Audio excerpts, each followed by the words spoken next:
नमस्कार, आप देख रहे हैं हल्ला बोल। आपके साथ मैं हूं Anjana Om Kashyap. Axis My India, India Today, exit poll और तमाम अन्य पोल पर भी नजर डालें तो उत्तर प्रदेश में प्रचंड बहुमत के साथ भारतीय जनता पार्टी की सरकार बनती हुई दिख रही है। अभी अगर एग्जिट पोल, सिर्फ एग्जिट पोल, हालांकि अब कुछ घंटों का इंतजार है, कल सुबह से चुनावों के नतीजे आने लगेंगे, लेकिन 3 राज्य एग्जिट पोल के नजरिए से जा रहे हैं इस वक्त बीजेपी की झोली में, जिसमें यूपी भी शामिल है, जिसमें गोवा भी शामिल है और इसी के साथ उत्तराखंड भी। लेकिन सवाल यही कि क्या यूपी की ये जीत ब्रांड मोदी पर मुहर होगी? आइए आपको पहले सुना देते हैं, फिर चर्चा की शुरुआत करेंगे। जीत का श्रेय विश्व के सबसे शक्तिशाली और भारत के प्रधानमंत्री और हमारे नेता माननीय श्री नरेंद्र मोदी जी को जाता है, मेरे राष्ट्रीय अध्यक्ष माननीय श्री अमित शाह जी को जाता है, हमारे एक एक बूथ से लेकर के प्रदेश के अलग अलग क्षेत्रों में काम करने वाले एक एक कार्यकर्ता को जाता है। केंद्र में 2.5 वर्ष से चल रही मोदी सरकार की कार्य पद्धति को आम मतदाताओं ने देखा है। जनता को लगा है कि अगर देश के अंदर 2.5 वर्ष के अंदर क्रांतिकारी परिवर्तन लाने में मोदी सरकार सफल हो सकती है, तो अगर राज्य में भी इसी प्रकार की सरकार भारतीय जनता पार्टी की बनती है तो बेहतर पहल हो पाएगी। मोदी जी का सबका साथ सबका विकास और मोदी का जादू, मोदी जी की नीतियां, भारत सरकार की नीतियां, मुझे लगता है जनता पर हावी। पूरे प्रदेश के अंदर एक जैसे परिणाम होने वाले हैं। आदरणीय मोदी जी की लहर है और अमित शाह ने जिस प्रकार से प्रदेश के अंदर और राजनाथ जी ने भ्रमण किया है, उससे वातावरण बदला पूर्ण बहुमत की सरकार बन रही है। तो एक भाव ये, दूसरी तरफ तेरी सरकार मेरी सरकार के भी बहुत सारे दावे हो रहे हैं, एक बार उस पर भी नजर डाल लेते हैं। तो हम आपको दिखा रहे हैं कैसे उत्तर प्रदेश में मोदी की आंधी, कम से कम अगर एग्जिट पोल के जो आंकड़े सामने आ रहे हैं वही नतीजों में तब्दील हो जाते हैं। हालांकि कल सुबह 7 बजे से रहिएगा आज तक पर, क्योंकि सबसे तेज और विश्वसनीय नतीजे हम आपको आज तक पर दिखाएंगे। कई खास मेहमान इन दावों के बीच आज जुड़ रहे हैं हमारे साथ कि क्या वाकई आंधी चल रही है या फिर हवा बनाई जा रही है। चर्चा करेंगे। संबित पात्रा राष्ट्र प्रवक्ता भारतीय जनता पार्टी के हमारे साथ हैं, हमारे साथ संजय झा जी कांग्रेस पार्टी के प्रवक्ता हैं, खास मेहमान संजय पुगलिया जी वरिष्ठ पत्रकार हमारे साथ यहां पर स्टूडियो में मौजूद हैं। हमारे साथ जूही सिंह जी समाजवादी पार्टी की प्रवक्ता जुड़ रही हैं। MH खान साहब जो कि नेता हैं BSP के, वो भी हमारे साथ जुड़ गए हैं।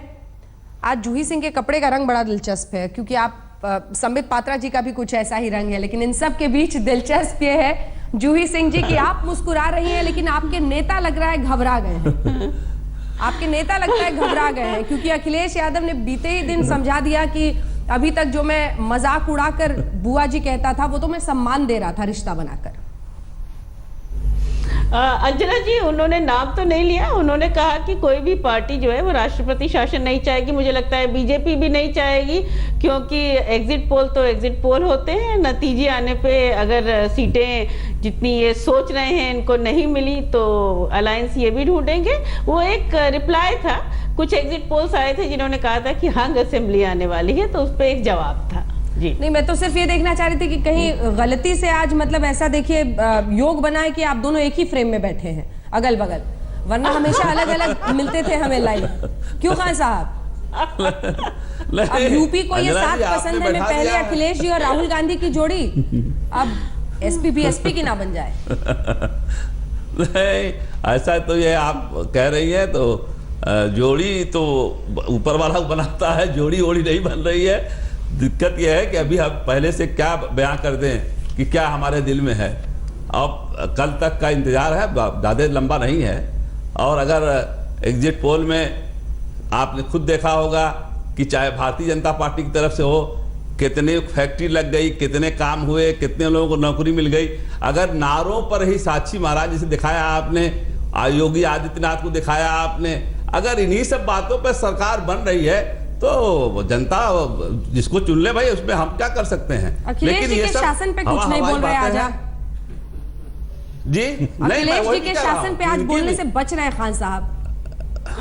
बिल्कुल नहीं डर रहे हैं, जितना पहले बोले आज भी वही बोल रहे हैं कि अखिलेश जी के शासन में अखिलेश जी दागी मुख्यमंत्री घोषित थे।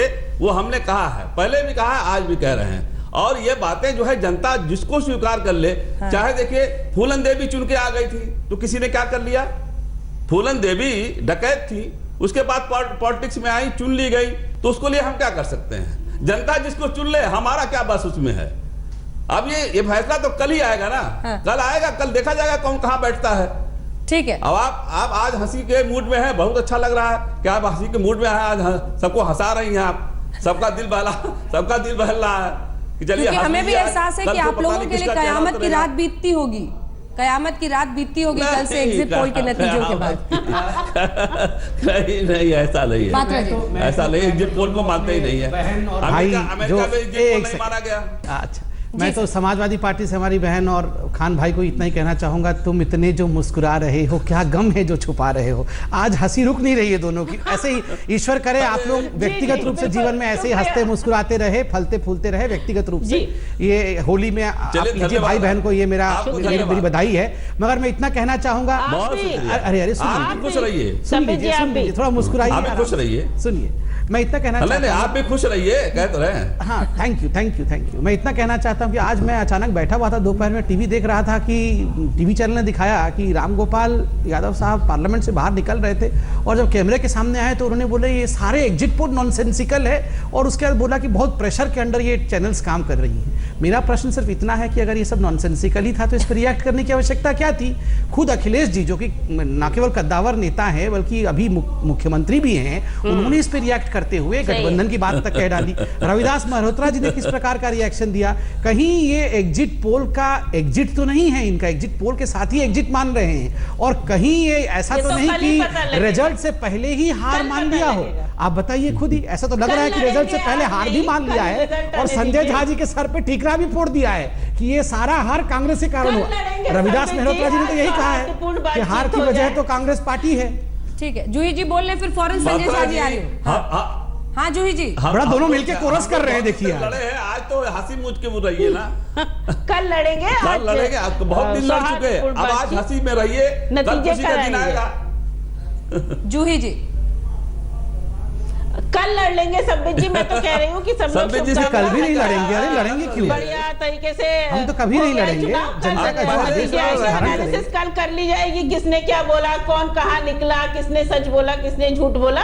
आज पैनल पे शांतिपूर्ण तरीके से बातचीत हो जाए, और सभी लोग मुस्कुरा रहे हैं तो कोई खुशी में मुस्कुरा रहा है। संजय झा जी, हो सकता है जैसे अंजना जी ने कहा कयामत की रात। मुस्कुराहट से आगे जरा उत्तर प्रदेश पर पहुंचे, क्योंकि संजय झा जी अगर रविदास मल्होत्रा कांग्रेस पर ठीकरा फोड़ते हैं, या Akhilesh Yadav strategically exit poll के फौरन बाद इंटरव्यू में कह देते हैं कि दरवाजे खुले हैं, हमें रिमोट कंट्रोल वाला राष्ट्रपति शासन इस राज्य में नहीं चाहिए, तो कुछ इशारा वो साफ कर रहे हैं। कांग्रेस को लग रहा है कि उंगली हमारी तरफ उठने लगी है। देखिए अंजना जी, ये अनुमान और आकलन के वक्त अब खत्म हो चुके हैं, और अब हर राजनीतिक दल को सच्चाई का सामना करना पड़ेगा। कुछ ही घंटों की बात है। मैं ये भी समझता हूँ कि डॉक्टर साहब वहाँ पर बड़े मुस्कान दिखा रहे हैं, लेकिन उसके पीछे मैं समझता हूँ कि काफ़ी पसीना छूट रहा है, क्योंकि जिस तरीके से कुछ एग्जिट पोल ने इनको बहुत बढ़ा चढ़ा के बताया है कि इनकी एक महाविजय होगी, मुझे लगता है इनको भी इस पर विश्वास नहीं है। तो ये तो आज रात कौन सोएगा कौन नहीं सोएगा, ये तो कल उनके आंखों में आंख डाल के आपको उसका जवाब मिल जाएगा।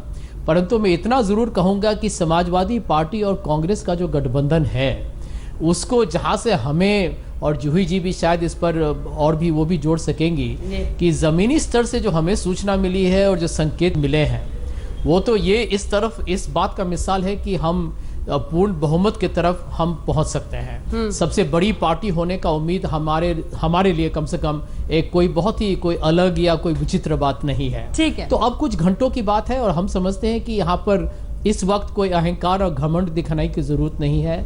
कोई भविष्यवाणी हम नहीं करेंगे, हम इंतजार करेंगे जनता का जो भी उनका निर्णय होगा। ठीक है संबित जी, क्योंकि बिल्कुल एक तो संजय भाई ने ठीक कहा कि अहंकार और घमंड के लिए कोई स्थान नहीं है, और मगर मजे से चुटकी भी लेनी चाहिए। लोग भी देख रहे हैं हमें, तो होली के अवसर पर देखिए आपने बड़ी बात कही कि कौन सोएगा कौन नहीं। मैं जानता हूँ कोई नहीं सोएगा, सबको चाहे हमको जीता हुआ दिखा रहे हैं फिर भी हम नहीं सोएंगे, नींद नहीं होगी। एक व्यक्ति सोएगा क्योंकि उसे कोई नहीं फर्क पड़ रहा है, वो आप जानते हैं कौन है।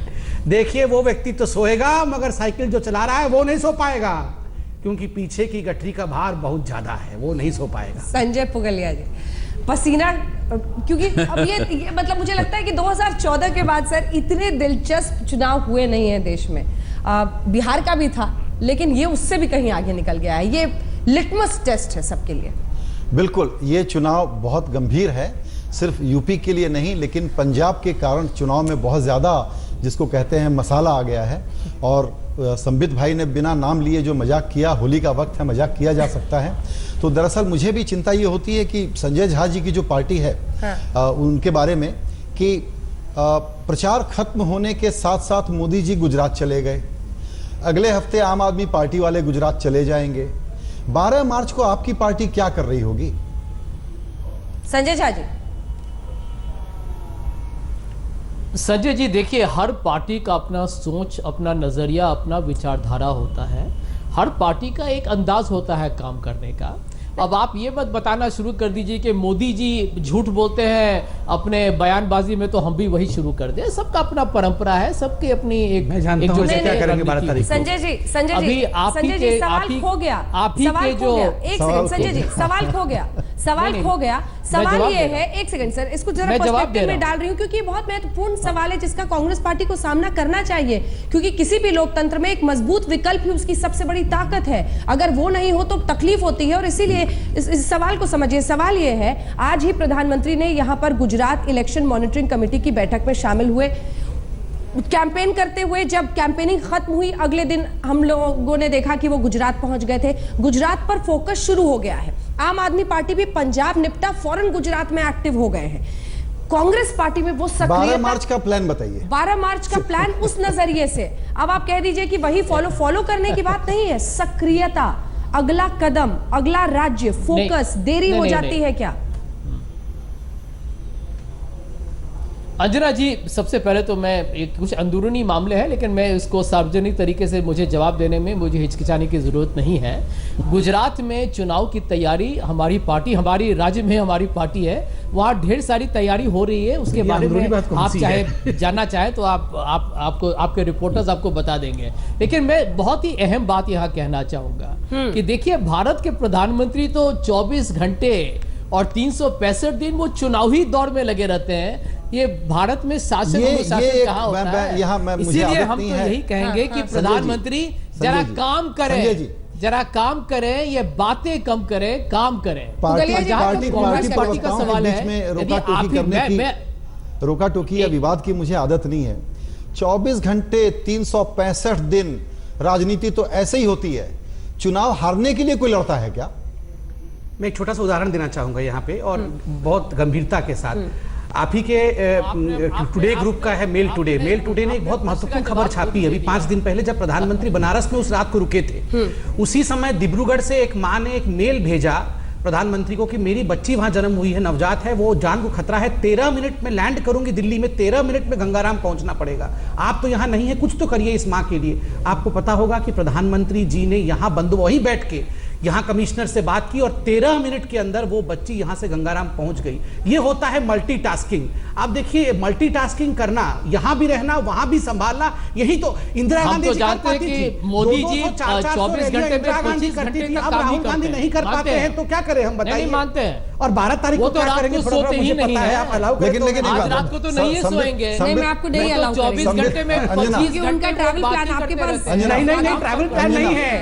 एक ताला होगा जिसको उठा के देख लोगे, मेड चंडीगढ़। सुनिए, ये बयानबाजी कितना चलेगा? संजय झा को जो हमने घेरा, ये वही संबित थोड़ा एक्साइटेड हो गया। संबित सर, आप तो ये बताइए कि पंजाब में दिल पे हाथ रख के किसको जीतते हुए देखना चाहते हैं, कांग्रेस को कि आम आदमी पार्टी को?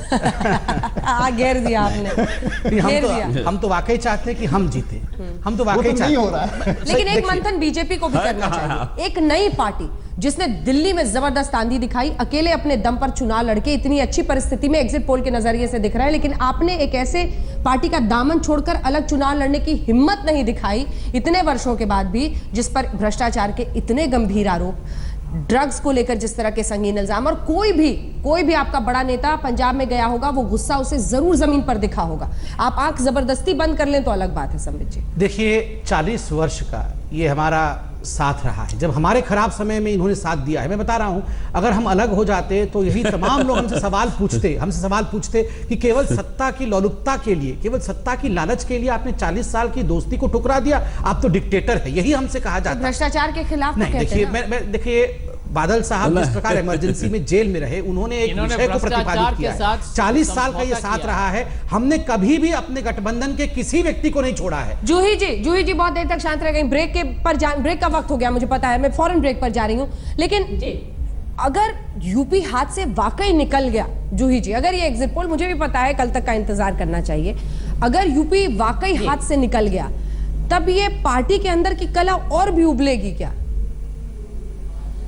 अंजना जी, पार्टी के अंदर कोई कला नहीं है। मजबूती से हमने कांग्रेस के साथ चुनाव लड़ा है। हमारी पूरी उम्मीद है कि हम सरकार बना रहे हैं और 12 तारीख को हम जरूर राजनीति करेंगे और 13 को भी करेंगे और 14 को भी करेंगे। समाजवादी पार्टी एक सक्रिय पार्टी है। ऑलरेडी बहुत सारे एक्सपेंशन प्लान्स हैं जो और स्टेट में जाकर समाजवादी पार्टी को दोबारा मजबूत करना है। तो कल तक के रिजल्ट का इंतजार है। समाजवादी पार्टी एक सतत और सक्रिय पार्टी है, कोई अंदर विरोध नहीं है। हमारे राष्ट्रीय अध्यक्ष अखिलेश यादव, उनके नेतृत्व में आगे भी पार्टी चलेगी। चलिए ठीक है, कल जो भी हो, लेकिन टू द पॉइंट प्रवक्ता बोलने के लिए आपको एक पुरस्कार जरूर। सवाल के साथ ही लेकिन ये प्रश्न अब हवा में है कि यूपी में क्या मोदी की आंधी है, क्योंकि Axis, My India, India Today, exit poll और तमाम एग्जिट पोल इशारा कर रहे हैं कि बीजेपी की जबरदस्त तरीके से सरकार बन रही है उत्तर प्रदेश में। इन सब के बीच अगर ऐसा हो जाता है, अभी ये सिर्फ आंकड़े हैं एग्जिट पोल के, कल असल नतीजे आएंगे, उसका इंतजार करना जरूरी है। लेकिन अगर ये हो जाता है तो किन किन राज्यों में बीजेपी की इस वक्त चल रही है सरकार, देखिए ऊपर से शुरू कीजिए।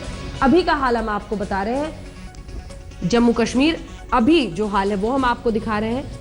ऊपर से शुरू कीजिए। जम्मू कश्मीर, पंजाब, हरियाणा, राजस्थान, गुजरात, महाराष्ट्र, गोवा, मध्य प्रदेश, अरुणाचल प्रदेश, छत्तीसगढ़, झारखंड। एग्जिट पोल अगर सच हो जाए तब देखिए क्या बचता है कांग्रेस और तमाम अन्य पार्टियों के लिए। कई बिहार जैसे राज्य तो रीजनल सेटअप्स के पास है, तो कांग्रेस पार्टी के लिए क्या बचता है? अब इसमें क्या ही सोचा जाए, क्या ही समझा जाए, लेकिन एक बहुत बड़ा हिस्सा बीजेपी की तरफ जाते हैं।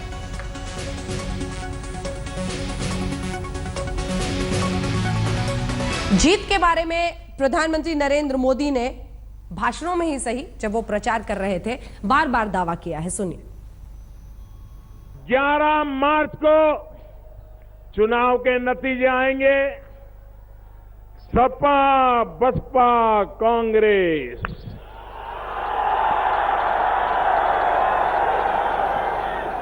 सुपड़ा साफ होने वाला है। सारे उत्तर प्रदेश के किसानों को विश्वास दिलाता हूं कि भारतीय जनता पार्टी उत्तर प्रदेश इकाई ने जो संकल्प किया है, 11 तारीख को चुनाव के नतीजे आएंगे, 13 तारीख को विजय की होली मनाएंगे, रंग वाली होली मनाएंगे, केसरिया रंग से रंगी होली मनाएंगे। अब तक जितना चुनाव हुआ है, भारतीय जनता पार्टी को भारी समर्थन मिला है, भारतीय जनता पार्टी के साथियों को भारी समर्थन मिला है। एक भविष्यवाणी भाषणों में और एक भविष्यवाणी रविशंकर प्रसाद भी कर रहे हैं आज होली खेलते हुए। जरा ये भी देख लीजिए अंदाज। केसरिया होली की भविष्यवाणी करते हुए रविशंकर प्रसाद भी, और यही तमाम नेता बीजेपी के कर रहे हैं कि केसरिया होली ही मनेगी। संजय झा जी, केसरिया होली की तैयारी हो गई है पूरी? अंजना जी, आपको याद होगा कि बिहार में भारतीय जनता पार्टी ने अपने गुरूर में ढेर सारे मोतीचूर के लड्डू तैयार किए थे। अंजाम क्या हुआ? उन्होंने लड्डू को खाया, उसके साथ क्या किया है तो संबित जी शायद जानते होंगे, वो तो डॉक्टर भी है, जानते हो कि स्वास्थ्य के लिए बहुत ज़्यादा लड्डू खाना वो भी अच्छा नहीं होता है। आपको याद होगा मोदी जी ने बहुत बड़ा भविष्यवाणी किया था, चुनाव के बाद दिवाली हम मनाएंगे आपके साथ। क्या हुआ बिहार चुनाव के बाद? दिवाली या दिवाला क्या हुआ वो तो मोदी जी जानते हैं। देखिए, हम तो इतना ही समझते हैं कि कल जनता ने जो निर्णय लिया है उसका कल फैसला हो जाएगा। दूध का दूध, पानी का पानी। हम कुछ घंटों के लिए इंतजार करना हम समझते हैं कि ज्यादा उचित होगा। ये अहंकार घमंड कि अब कल केसरिया होली होगा, ये सब भारतीय जनता पार्टी की ठीक है। उनको इन्होंने कौन सा हमारे लड्डू बोला? संविधान ने पूरा मोतीचूर के लड्डू। अधिकार नहीं दिया है कल कि नया आप वेरिएंट जो लॉन्च कहना होगा, है। मोदी चूर के लड्डू। मैं जरा वो लड्डू पे मैंने कहा आज होली में मैं लाइट रखूंगा, और वो लड्डू बिहार में याद आया, मोतीचूर के लड्डू आपने बोला, एक बड़ा जोक चला था कि बहुत वर्षों तक हारने के बाद कांग्रेस को अचानक बिहार में जीत मिली थी, तभी वो निकल नहीं पा रहे बिहार से, बिहार में ही है तो जीत मिली थी, तो अचानक इन्होंने हड़बड़ी में सुतली बम खा लिया और लड्डू में आग लगा दी थी, क्योंकि उनको पता ही नहीं चला कौन सा बम है सुतली बम और कौन सा लड्डू है। तो ये भी ठीक नहीं है कि आप केवल एक ही जगह पे चिंता करें, चर्चा करें। मैं तो कह रहा हूं कि आप भी लड्डू खाइए, हार ये जीत जीवन में चलती रहेगी, मगर लड्डू से परहेज मत करिए। अगर ऐसा आप बोल रहे हैं कि मैं डॉक्टर हूं, स्वास्थ्य के विषय में जानता हूं, तो चलिए आप कल लड्डू नहीं खाइए, अच्छी बात है, मैं चाहूंगा आप कल ना खाए, आपका शारीरिक स्वास्थ्य ठीक रहे। राजनीतिक स्वास्थ्य तो आप जानते ही हैं कांग्रेस का कैसा है। चलिए उत्सव हम मनाएंगे, लड्डू खिलाने के लिए आपको हम आमंत्रित भी कर लेंगे, चिंता मत कीजिए संबित जी, हमारा दिल बड़ा है। अच्छा। हम आप लोग के जैसा हमारा छोटा दिल नहीं है, हम आपको आमंत्रित करेंगे खाने के लिए, चिंता काहे करते हैं? दिल तो बड़ा है, इसमें कोई शक नहीं है। राहुल गांधी को इस दिल में बैठा के रखा हुआ है 100 टन की पत्थर की तरह। कांग्रेसियों का दिल तो बड़ा है, इसमें कोई दो मत नहीं है। और आप श्री राहुल गांधी जी के बारे में इतना सोच रहे हैं, अरे होली है तो जरा किसके बारे में मोदी जी को सोचेंगे खराब बताइए लगेगा। जरा। होली है भैया, मेरा तो तो सोचिए ना राहुल जी के बारे प्रवक्ता में। हमेशा राहुल मजाक गांधी करना जी है का ही यार, जो गंभीर कहते थोड़ी हैं लेना माला है। जपता रहता है। अरे जरा मोदी जी के बारे में भी थोड़ा सोचा नहीं, कीजिए। होली के दिन गंभीर उतना नहीं रहना मेहनत है। करते हैं, सुना है कि राहुल वो जी के सोते विषय ही में नहीं चिंता है, करके माहौल अब लाइट रात रखना भर है ना। घूमते रहते हैं, काम करते रहते हैं। आप जरा उनको भी थोड़ा कुछ सहायता दीजिए, उनको भी थोड़ा कुछ कहते हैं ना, कोई कुछ मदद दीजिए, उनको कुछ सलाह मशवरा दीजिए कि आप अपना जूही सिंह जी कीजिए, नींद ठीक है, अच्छी तरीके से आनी चाहिए चुनाव नतीजे के पहले। बहस को वापस लाएं, वापस उत्तर प्रदेश की तरफ। जूही सिंह जी, खान साहब आपसे मैं पूछूंगी कि अगर ये आंकड़े सही होते हैं तो ये एक बहुत विकट परिस्थिति, जो मैंने कल भी आपसे कहा था, बीएसपी के लिए बन जाएगी, क्योंकि जिस तरह के हालात 2014 के लोकसभा चुनाव में हुए और उसके बाद विधानसभा में ऐसा हो जाना, 10 साल तक यूपी में सत्ता से बाहर रहना, बहुत बड़ी परेशानी की कहानी हो सकता है ये बने। लेकिन उससे पहले जूही सिंह जी, आपसे मेरा यही सवाल है कि अगर किन्हीं वजहों से यही आंकड़े सही होते हैं, मुझे पता है कि इफ बट पे बात करना बड़ा मुश्किल होता है, लेकिन अगर यही आंकड़े सही हो जाते हैं तो कहां पर गलती हो गई? क्या पारिवारिक कलह जिसको आप सोच रहे थे कि पार्टी को मोमेंटम मिल रहा है वो ले डूबा, या फिर कांग्रेस पार्टी का साथ? अंजना जी, अगर ये आंकड़े सही हुए तो एक मंथन जरूर होगा पार्टी में। हम एक संजीदा तरह से सियासत करते हैं, और अगर अभी तक हमें उम्मीद, आशा और जो हमारे कैलकुलेशंस के हिसाब से कि हम कांग्रेस के साथ सरकार बना रहे हैं, लेकिन कल का निर्णय है, आंकड़े सही हो गए, मंथन होगा और जो भी निर्णय, कठोर निर्णय लिए जाने होंगे वो लेंगे। लेकिन होली केवल केसरिया न मनाई जाए, उसमें लाल, हरा, नीला सब हो जाए कलर, तो सही रहेगा। सभी की होली है, होली की सबको शुभकामनाएं। लेकिन समाजवादी पार्टी कठिन निर्णय अगर लेने पड़ेंगे तो भी लेती है, अपने राष्ट्रीय अध्यक्ष के इंस्ट्रक्शंस और उनके नेतृत्व में। खान साहब जी अंजना जी, अगर बीएसपी के लिए आंकड़े सही हो गए तो क्या? नहीं, देखिए, आपने माननीय प्रधानमंत्री जी के सारे बाइट दिखाए हैं, एक बाइट और दिखा दीजिए ना, जिसमें मोदी जी ने कहा है कि भैया, भाइयों बहनों, हंग असेंबली मत देना। ये भी तो कहा है मोदी जी ने, उसको, उस बाइट को आपने नहीं दिखाया। जरा उस बाइट को भी दिखा दीजिए कि उन्होंने कहा है हंग असेंबली मत देना। पता था खान साहब बताएंगे। वैसे खान साहब आजकल मोदी जी के जैकेट पूरे पहन रहे हैं, देखिए अच्छे भी लग रहे हैं वैसे। वाह वाह, अरे भाई संबित जी, क्या बात है, जैकेट जैकेट जैकेट जैकेट अच्छे लग रहे हैं खान साहब, अच्छा लगना बुरा थोड़ी है। नहीं, जैकेट तो पहनते ही हम है, तो अपनी मेहनत की, हमारे बच्चों की कमाई का है, अरे इसमें कोई दोष नहीं कर रहा है, मगर स्टाइल साफ सुथरी है। बस ये मैं कहना चाहता हूँ कि वो भी एक ट्वीट था मोदी जी का कि भैया हंग असेंबली मत देना। तो ये सब चीजों का मिला के सब मोदी जी ने ये नहीं कहा कि हंग असेंबली मत देना, परिणाम आ जाएंगे। मैं बताता हूँ क्या कहा। मोदी जी ने कहा कि ये जो अफवाहें फैलाई जा रही हैं कि हंग असेंबली होगा, ऐसा नहीं होने वाला है। 2/3 बहुमत से भाजपा आएगी और हम सरकार बनाएंगे। आप वो बाइट निकाल के देख भी सकते हैं। अपील किया था इसमें एक करेक्शन कर लिया जाए। 2 जनवरी को जब पहली बार लखनऊ गए नोटबंदी के बाद, आप वही मान लीजिए, आप वही मान लीजिए, आप वही मान लीजिए। लेकिन ये चीज नहीं, मोदी जी ने ये कहा था 2 जनवरी की मीटिंग में कहा था कि आधा अधूरा मत देना, पूरा देना। जैसे मैं दिल्ली चला रहा हूं वैसे ही हम लोग लखनऊ को चलाएंगे। बहरहाल हाँ, समाजवादी पार्टी के बारे में मन आपने जो सवाल पूछा, इस पर मुझे एक ही कमेंट करना है अंजना, वो ये कि मुझे लगता है कि अखिलेश को मालूम था कि एंटी इनकम्बेंसी है, हारेंगे। लिगेसी से, पिताजी से, चाचा जी से, उस विरासत से पीछा छुड़ाने का जो उपक्रम उन्होंने किया, उससे उन्होंने शायद अपने लॉसेस कट कर लिए होंगे। ठीक है, लगता है उनको उस चीज का लाभ हुआ होगा कि बहुत बुरी तरह से हारते तो अब उतनी बुरी तरह से नहीं हारेंगे, कम से कम चर्चा में रह गए, खबरों में रह गए, मीडिया माइंड स्पेस में रह गए।